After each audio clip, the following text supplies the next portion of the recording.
মা, তোমার কি খুব কষ্ট হইতেছে? না রে বাজান, আমার কষ্ট হইতেছে না। আমার কথা শুনে তুই আমার হাসপাতাল থেকে নিয়ে আইস, আমার খুব ভালো লাগতেছে বাড়িতে। কিন্তু বাজান, মনের মধ্যে একটা কষ্ট রয়েই গেল। কি মা?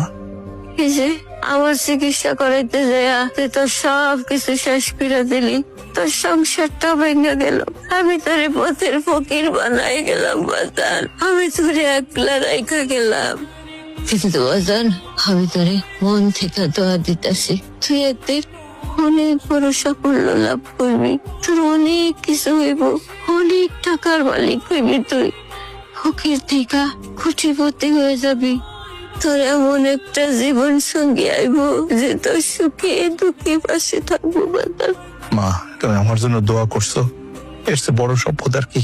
আমি জায়গা জমি এগুলো দিয়ে আমি কি করুম? তোমার দোয়া যদি আমার সাথে থাকে আমি অনেক কিছু করতে পারবো মা, অনেক কিছু। কিন্তু আফসোস, তোমার জন্য আমি কিছুই করতে পারতেছি না, ভালো চিকিৎসা করাইতে পারলাম না।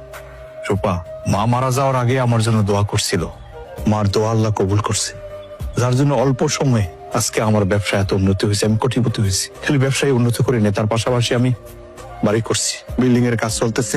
আশা করি কিছুদিনের মধ্যে সেই নতুন বাড়িতে আমি উঠবো।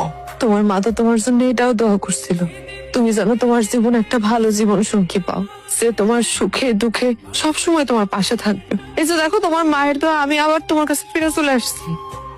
না রূপা, পাশে থাকার মানুষটা তুমি না। আমি না? তাহলে কে?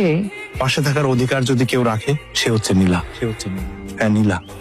নীলা আমার সুখে দুঃখে পাশে ছিল, সে আমার সব সাহায্যের হাত বাড়াই দিচ্ছে। আমার বিশ্বাস, জীবন সঙ্গী হিসাবে যদি তার আমি বাইসা নেই, তাহলে সে তোমার মতো লোভে পড়ে আমার ছেড়ে চলে যাবো না, আমার পাশেই থাকবো। তুমি এরকম পাগলামি করো না সুজন, তুমি তুমি একটু দয়া করো, তুমি আমার মাফ করিয়া দাও, তুমি আবার আমারে গ্রহণ করো সুজন। আমার কি শেষবারের মতো একটা সুযোগ দেওয়া যায় না? তুমি এক কাজ করো, টাকাওয়ালা জমিওয়ালা একটা মানুষ দেখে বিয়ে করে ফেলো। আর তাছাড়া তুমি তো আমার তালাক দিচ্ছো, এখন তোমার কি হবে না হবে সেটা তো আমার দেখার বিষয় না। আবার তুমি সবকিছু বলে ফিরা নাও, আমার শেষবারের মতো একটা সুযোগ দাও। আমি আমার পাপের প্রায়শ্চিত্ত সারা জীবন দিব, তুমি আমার যেভাবে শাস্তি দিবা আমি সেইভাবে মানবো। আমার খালি শেষবারের মতো একটা সুযোগ দাও। সেটা কোনোভাবে সম্ভব না।